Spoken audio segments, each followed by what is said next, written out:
ಮಾಂಸಕ್ಕೆ ನಂಜಾಗಿರುತ್ತೆ. ಆ ಮಾಂಸದೊಳಗಡೆ ಈ ಸೊಪ್ಪನ್ನ ಹಾಕ್ತಾರೆ.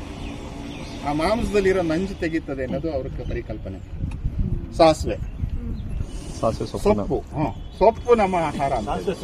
ಸೊಪ್ಪನ್ನ ಅದ್ರ ಜೊತೆಗೆ ಇದ್ರಾಗ ಸಾಸಿವೆ ಇದೆಯಲ್ಲ. ಸೊ ನಿನ್ನೆ ಯಾರು ಕೇಳಲಿಲ್ಲ ಡೈಲಾಗ್, ನಾನು ಹೇಳಿದ್ದೆ. ನಾನು ಸಾಸಿವೆ ಅದು ಈಗ ಏನಾದ್ರು ಗಂಡಸರುಗಳು ಏನಾದ್ರು ವ್ಯವಹಾರ ಮಾಡ್ತಾ ಇರ್ತಾರೆ, ಮಾಡುವಾಗ ಏನಾದ್ರು ಹೆಣ್ಮಕ್ಳುಗಳ ಮಧ್ಯೆ ಬಂದು ಅದಂಗಲ್ಲ ಹಿಂಗ್ ಮಾಡ್ರಿ ಅಂತ ಅಂದ್ರೆ ಸಡನ್ ಆಗಿ ಏನ್ ಹೇಳ್ತಾಳೆ ಹೇಳಿ, ಓಹೋ ಹೇಳು ಸಾಸಿವೆ ಡಬ್ಬದಲ್ಲಿ ತುಂಬಿಟ್ಟವಳೆ ಕೊಡೋಳಂಗೆ ಮಾತಾಡ್ತಾಳೆ ಅಂದ್ರೆ ಜನರಲ್ ಆಗಿ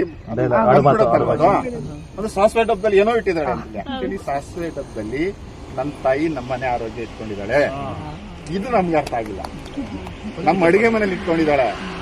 ಈಗ ನಾವು ಸಾಸಿವೆ ಒಗ್ಗರಣೆಗೆ ಹಾಕ್ತೀವಲ್ಲ, ಯಾಕೆ ಘಮ ಬರ್ಲಿ ಅಂತೇಳಿ ಒಂದು, ಆಮೇಲೆ ಎಣ್ಣೆ ಕಾದಿದ್ಯಾ ಅಂತ ಒಂದು ಅಲ್ವಾ. ಆಕ್ಚುಲಿ ನನ್ನ ಸರ್ಜನ್ ನನಗೆ ಹೇಳ್ಕೊಟ್ಟಿರೋದು, ಒಂದು ಚಿಟಿಗೆ ಸಾಸಿವೆ ಇದೆಯಲ್ಲ, ಒಂದ್ ದಿನದಲ್ಲಿ ಒಂದು ಚಿಟಿಗೆ ಸಾಸಿವೆ ಇಡೀ ಮನೆಯವರು ತಿಂತೀವಿ. ಸೊ ನಮ್ಮ ದೇಹದಲ್ಲಿರುವಂತ ಡೆಡ್ ಸೆಲ್ಸ್ ಅಂತ ಹೇಳ್ತೀವಿ ನಾವು, ಸತ್ತ ಜೀವಕೋಶಗಳನ್ನು ತೆಗೆಯುವಂತ ಕೆಲಸನ ಈ ಸಾಸಿವೆ ಮಾಡ್ತಾರೆ. ಅಂದ್ರೆ ನಮ್ಮ ಆರೋಗ್ಯದ ಗುಟ್ಟು ಎಲ್ಲಿ ಇಟ್ಕೊಂಡಿದ್ದಾಳೆ ನಮ್ಮವ್ವ,